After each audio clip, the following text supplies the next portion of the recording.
We are in Era's largest RV supply store. It's kind of like a Home Depot of RV parts. I thought I would share with you things that I found that are worthless or you should not bother with, and things that are very, very useful for your RV. I've been a full-time nomad for a decade.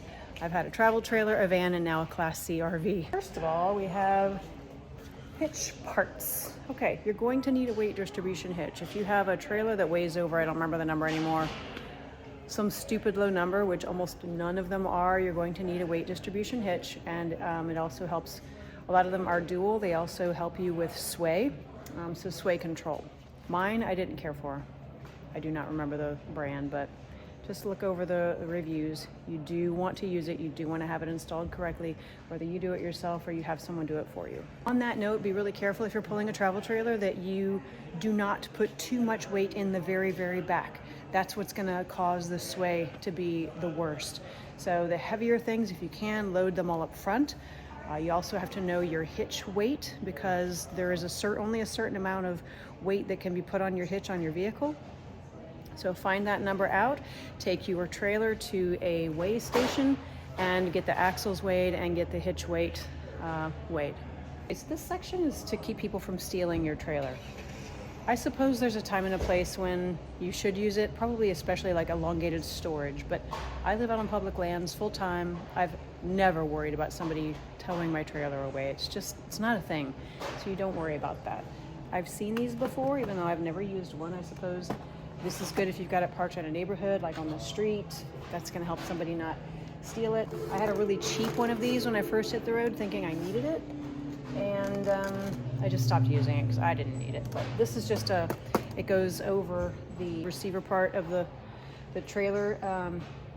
That's another way to kind of deter somebody trying to steal it. But if they know their stuff, anybody can pick any of these locks. I mean, if they want it bad enough, they're going to get it. But I do suppose this would slow down somebody that really, really doesn't want to put in the work. There is one that they guarantee that you cannot break into it. And I don't remember the name of that one either, but if you look it up, I'm sure you can find it. I do not see it here, but there is one that's out there that's they claim that it is steel proof. Weight distribution and sway control hitches. Okay, this is the one I had, the E2. I absolutely hated it. These things are super noisy. You have to use a bar to get this up on top of this, because the pressure, that's what you're doing. You're literally like lifting the front up some. I was not a big fan of mine. There's the equalizer, the Sway Pro. I can't speak for those, but I really did not like mine, the E2. Now these are leveling blocks. You know, you need your RV to be pretty level when you're parked because it's more comfortable. And if you have an absorption refrigerator, that refrigerator needs to be as level as possible in order for the gases to be able to flow through and for you to not end up with a fire. All of these are good. And you've got the ramp types. There's also one called the Anderson leveler. It's very similar to these. These are pretty cool because you do just pull forward, and the more forward you go, the higher up obviously the wheel becomes. And yeah, pretty cool. Those are like Lynx levelers. They're just a bunch of Lego looking stackable levelers, just like these. This just comes off. This is just a handle. You unscrew this, that pops off, and then you have all of these that you will stack, like, you know, 1 and then 2 and then 3, and you can just roll up on them. And something like this is for stabilizers. A stabilizer is what you put down to keep your rig from shifting and being able to feel other people walk around in them. I've never used these. You don't have to use them. You can just literally get a piece of wood or something underneath it. This would be my license plate if I got one of these. That'd be the one I picked. These are wheel chocks. There's really, really bad dinky ones like these. They're usually yellow. These are pretty worthless, okay? Don't buy these. Go ahead and buy the big chonk monster. Or these. These are really good too. They're heavy. They're not gonna blow away with the wind the way that those do. So this one might be okay. I never used that one. Oh, here's the ones I was talking about. They're orange, not yellow. Piece of crap. Do not even bother. Your RV can just roll right over these. So here's more stabilizer pads. It's just to keep the stabilizer foot from sinking down into the ground. So you can use a piece of wood. You can use the top of a Lynx leveler, whatever you want to use for something like that. But if you want to buy those, you can buy those. If you got a little travel trailer and you have the these are the tongue jacks. have to go like that in order to raise the tongue and lower the tongue. Don't bother. If you have one that has one of these, I absolutely recommend you just get an electric one. Just do it. You will not be disappointed. Especially if you have any kind of back issue, which I did. Something about doing this movement would like send my back into freaking, it's very physical. If you like the physical, you want the cheap, go ahead, it's fine. But otherwise, one of the best upgrades I ever did to my travel trailer was to get an electric jack. So here's another product. Actually, Marshall used something very similar to this. This is another way to keep your trailer for your RV from moving around and feeling somebody else walking around in it. Works pretty good. And some people try to use it as like a chalk too, but you're not supposed to. Yeah, I have experience with this BAL X chocks. Those also, they work pretty good. There are other brands, but I only have experience with that one, and it was a good thing. If you have a fifth wheel, you're gonna have jacks that come down, and these pads, they snap on and they stay on permanently. Those are excellent. Your RV does not have jacks. You can actually add them to it, just scissor jacks. If you're towing and your vehicle does not have tow mirrors, you need to add tow mirrors because you need to be able to see. Your trailer's gonna be wider than your vehicle, and so you can't see around. When I first started, I did it really cheap and I got something like this. I don't really recommend that. I would get something a little heftier. This mirror is just so tiny, it's not great. So I would say the bigger the mirror you can get, the better. Let's see. The backup camera also super essential. If yours doesn't have one, get it. Oh, look at this one. This is a nice one. Big enough, whatever, you know. Throw it on when you're towing, take it off when you're not. But these, yeah, I ended up getting one of these for my my Raptor, and I didn't have to take it on and off all the time. It was permanent, so that was pretty nice. So you can get a manual level just like all of these. There's all kinds of different types. You want to put it on the side of your rig so that you can figure out, like, you'd want one on this side, and then on the front side you'd also want that, because you've got to be front and back level, you've got to be side to side level. So that's what these are for. There's also an electronic product called Level Mate Pro. Fancier, high tech. They use an app, and you can literally see how many inches each tire needs to go up or down in order to get level. This is something you need to keep with you at all times. Your breaker box is going to have fuses, and they're bound to break every now and then. So you need to know which fuses you need and have spares on hand at all times. Really, for your electronic needs, you're going to need to have things like this too. Heat shrink tape, a thing where you can connect your own, I don't know the words for these things. One of these things. No, that's a circuit tester. Okay, the hot thing, you know, that you melt the shrink, right? Yeah, you want to have that, and you want to have wiring stuff, connectors. It's just good to have on hand and to just know the basics about all that. These love to break. They love to have things go wrong, and it's not fun, but it's less fun when you don't have any way to do it yourself. So if you could figure out and learn some of that, you're way ahead of the game. If you're towing a trailer, you're towing anything at all, and you have the whatever, 7-pin connector, you need to have this covered. Get a cap for that. I'm sure it's somewhere in this section, but if it doesn't have a cap, get a cap for that, or the dust is going to screw things up. I can't even believe I'm finding this right now. Well, it is not exactly what I wanted. I don't know why anybody would put any of these type of step covers on their step. It's not removing anything off your shoes hardly at all. There's like hardly anywhere for it to fall. It's like this, you know, that tall of, why aren't they all like this? This is what I had on my travel trailer, and I freaking, yeah, it was perfect. If you can find that, I highly recommend that. But these, I don't understand. This is just material. Why would you put this on your step? How is that really gonna take a lot of crap out of your shoes? I don't know. Grilling section, if you grill, you know, get your stuff. You can get them wherever. Check that out. It's a lumberjack store. Yeah. Okay. You've got like real cheap, flimsy steps on your rig. There are these other kinds you can buy, and they can be a lot better. A lot of times the bottoms are adjustable so that, you know, because if you are not in a campground, you have no idea how the ground is going to be, and so that's really helpful to have. Yeah, like for this may not work well for you, or these, you see they don't have anything going to the ground, and they might be shaky, not as good as something like those. If your step isn't quite high enough, you could just do something like this. Just get a platform step that you just put outside wherever you're parked. Some people even use something really cheap like this, just a little stool. And That is great. They do work well for what you need it for. I like this one because it's extra large. I mean, you know, we're coming in with groceries, whatever the heck it is. I think this stuff should be as large as possible. Cargo carriers. Even though I've never used one, still can talk about the weight and whatever hitch you have on the back of your RV, whether it's a trailer or a motorhome. It may be aftermarket. It may not have been put on well. I had a Ford Raptor that had an aftermarket hitch on it, and they didn't weld it properly, and it literally started to come off.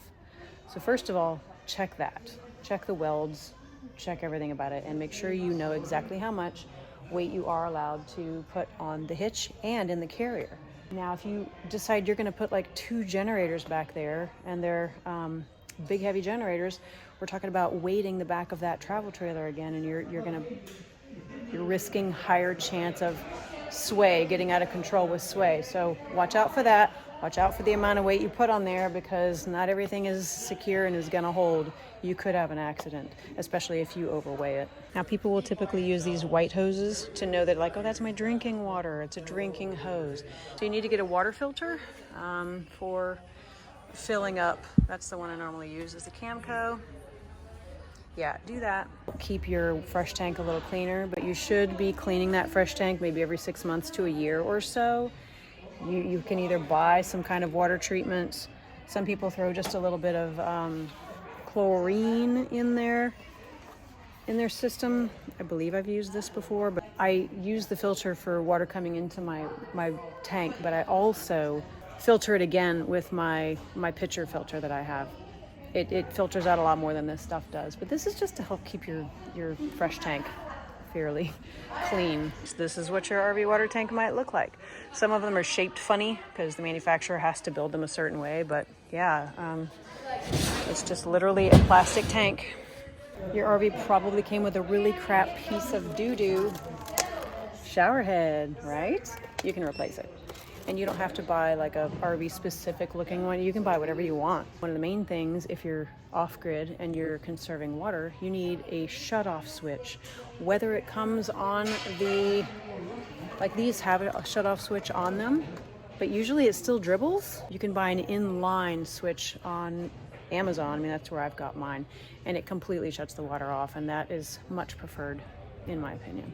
My travel trailer did not come with a battery shut-off switch. If you don't have that in your rig, highly recommended to get this, especially for when you store it. Otherwise, you're going to constantly have a trickle going from the battery, and it's going to get drained. This is something that if you're in campgrounds, it's going to be pretty essential to have. Oh my God, this is huge.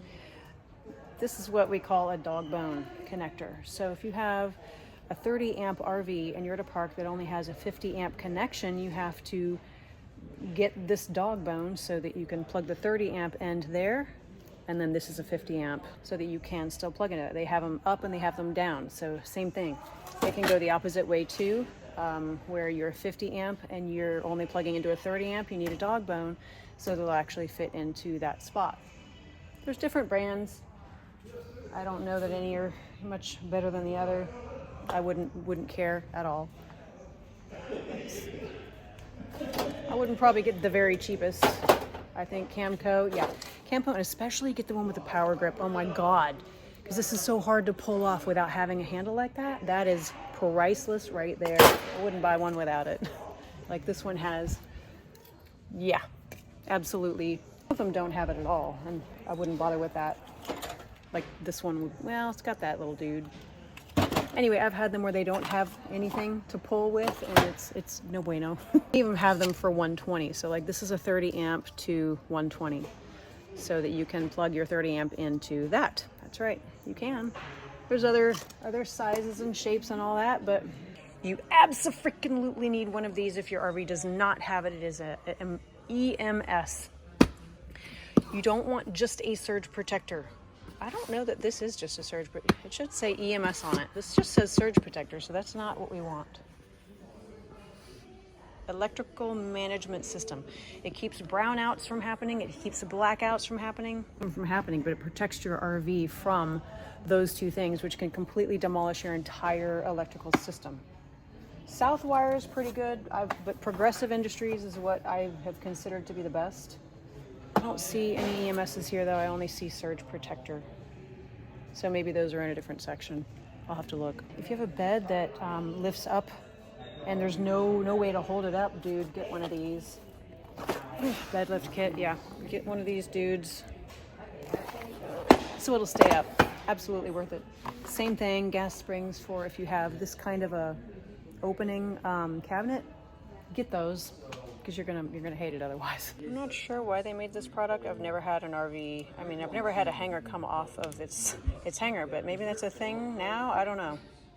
But I wouldn't spend $8.49 for that. Nope. Is this a worthy product? It is a little fan for the refrigerator. The answer to that is yes. Just helps to circulate the air within the refrigerator, and especially if you have an absorption refrigerator, they're notorious for not holding temperature very well, but this can help with that. Have I ever had a fan? No. And here are the refrigerator bars. This keeps the food from coming flying out after you drive, when you open the place up. So those are nice and handy to have. I'm just looking at like all the supplies they have for kitchens and whatnot.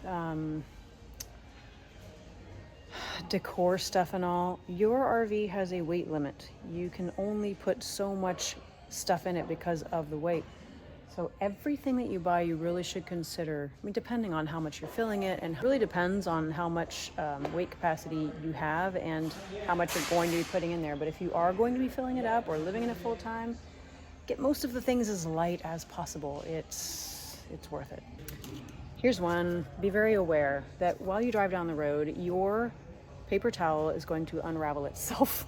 So if something like this might work, because I don't think this will move, but ones that will spin easily, don't get that unless you get the Vive paper towels. I think it's called Vive. Those stick to themselves so they won't unravel, but otherwise get one that's a ratcheting, and so it won't unravel as you drive. I got mine off of Amazon 10 years ago. If you have a dog and that dog likes to scratch at the door, yes, you want to get one of these. This is for your screen door. It is obviously it's a lot stronger than screen, and so your dog cannot tear his way out. So for your screen door, priceless. It's an absolutely, you must get one of these if you do not have it. This is just a bar that you can grab, open and close that screen door. They tend to not come with one, and it's nuts because it's just super difficult to open and close. It's a pain in the boot. Hey! So one of these was way over there on the other side, and it was a little bit lower, but I had to go, I wanted to feel it, so I just like dunked myself down, and the guy thought that I fell. Okay, all right, if you got a vent with a deep enough area, these are great because the vent area lets a lot of heat in. So if it's summertime and you don't have that vent opener on, you want to have this in there. And this one has the Reflectix on this side, which is even better. It's going to, you put it this side up, and it keeps the heat from intruding into your RV.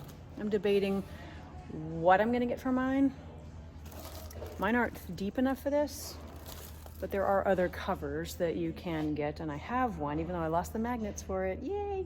But I would also very, very highly recommend to upgrade your vent fan. If you have one of these dinky vent fans that don't even have a fan, or have a dinky fan like that,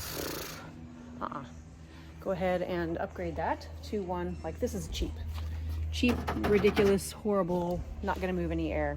If you want to be moving air through your RV, you can do something like this. This is Vortex. You don't even have to replace the top part with this. This is just, you stick it on the underneath, and it is its own fan. Of course, you have to find power, but then boom, you have a fan without having to replace the entire unit. But Max Air fan is generally considered like the best. It does have its issues though. It definitely starts to squeak after a while, and they're almost $400 for the top of the line one. That's pretty ridiculous. That should not be happening, but it does.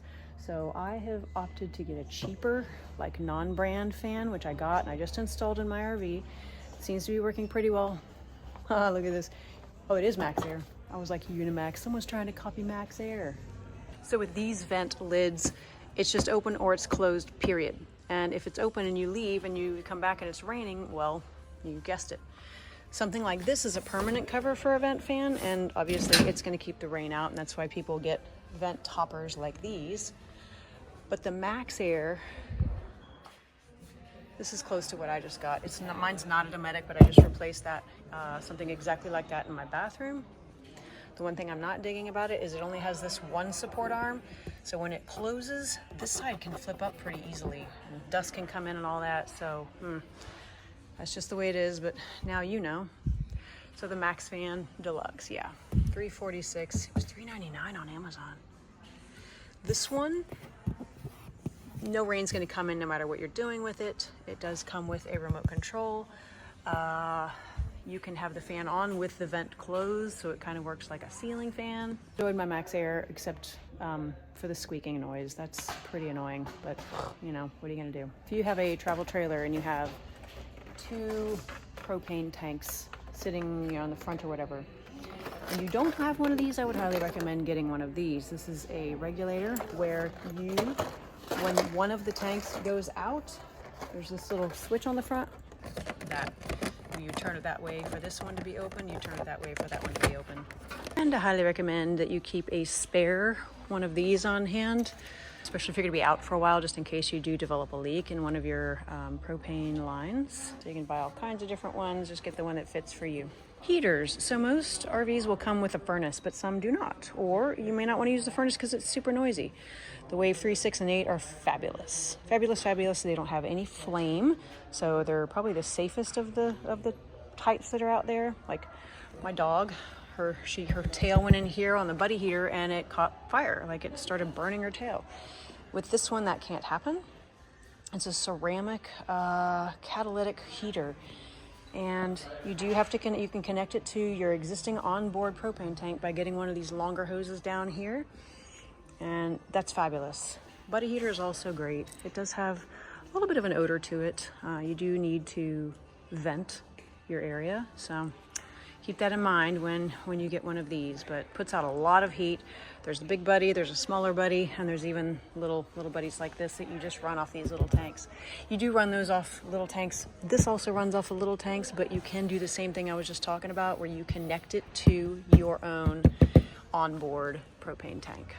You should know that most of the bay doors, your underneath storage, the locks on those things are all exactly the same lock. So anybody can come along with their key and unlock your bay door. So you may want to replace it with something else. So if you're keeping anything valuable in there so it doesn't get stolen.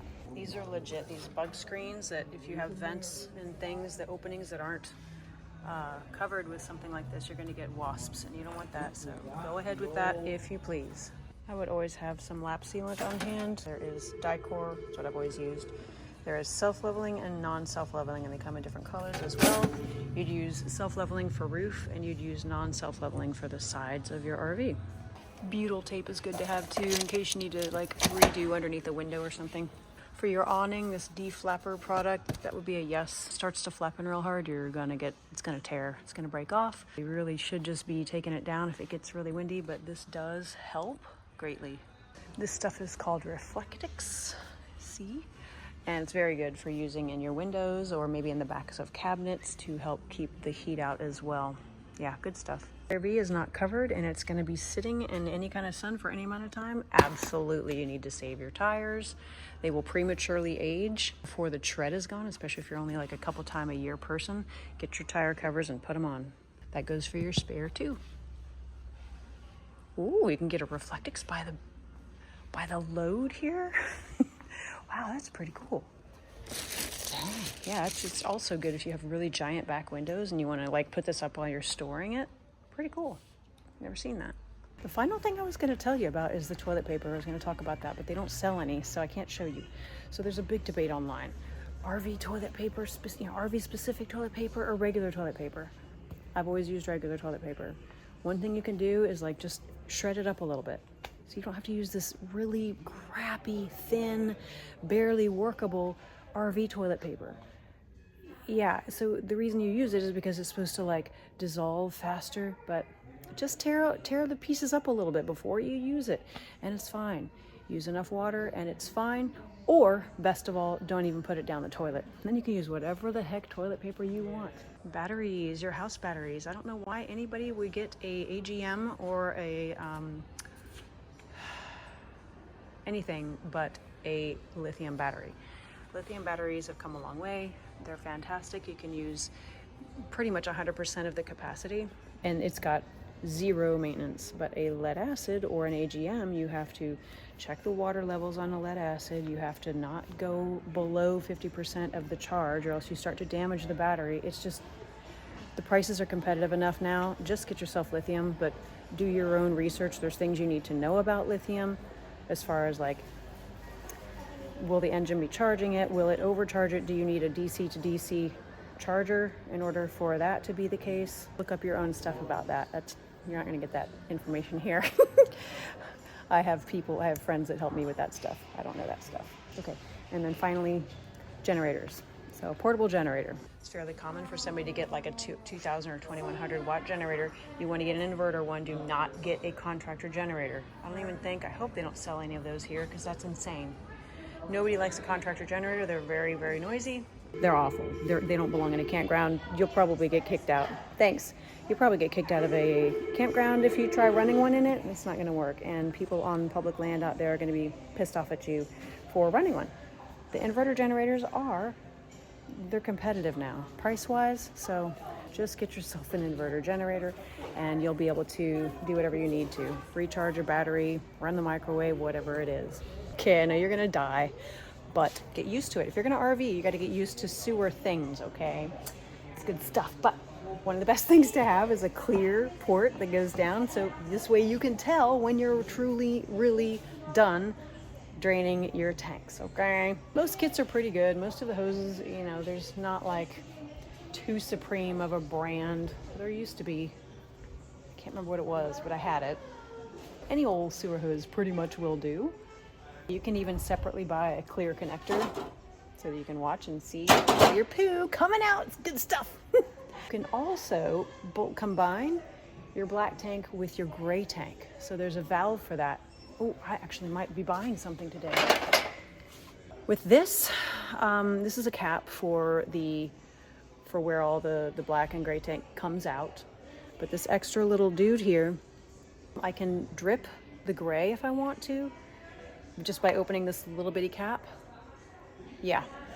And I might even need a replacement. Oh my goodness. Okay, I've never seen this. This is the first time I've ever seen this product, and I am like, heck yeah. So this is another one of those. This is the cap for your tanks. It's so hard for me to twist it on and off sometimes, but this one has a handle. I've never seen this before. That is amazing. Oh, perfect.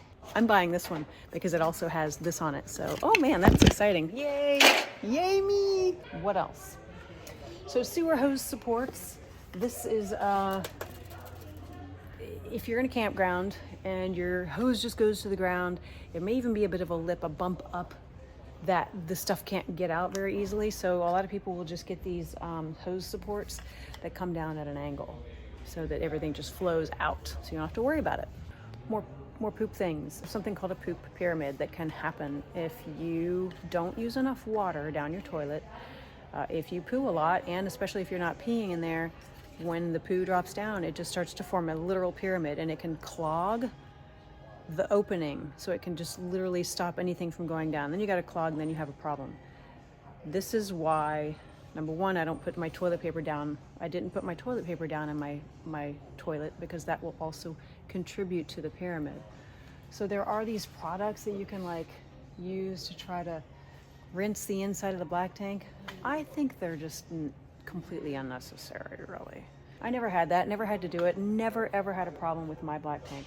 Not to say that people have never had poop pyramids, because they have, but are these wands gonna actually help? I don't think so. Yeah, I mean, you can even, this is a tank rinser. Did I ever? No, absolutely not. When you have one of those clear connections and you drain your black tank, you can see what's coming out. If you see chunks still, you start to have someone go in and flush the toilet, start pouring water down there, and then it's going to flush the rest of whatever is in there out. Just personally, I found the toilet paper. Just don't do yourself a favor. It's awful stuff, okay? And it's expensive. I mean, so no. Just don't put it down the toilet and you're good.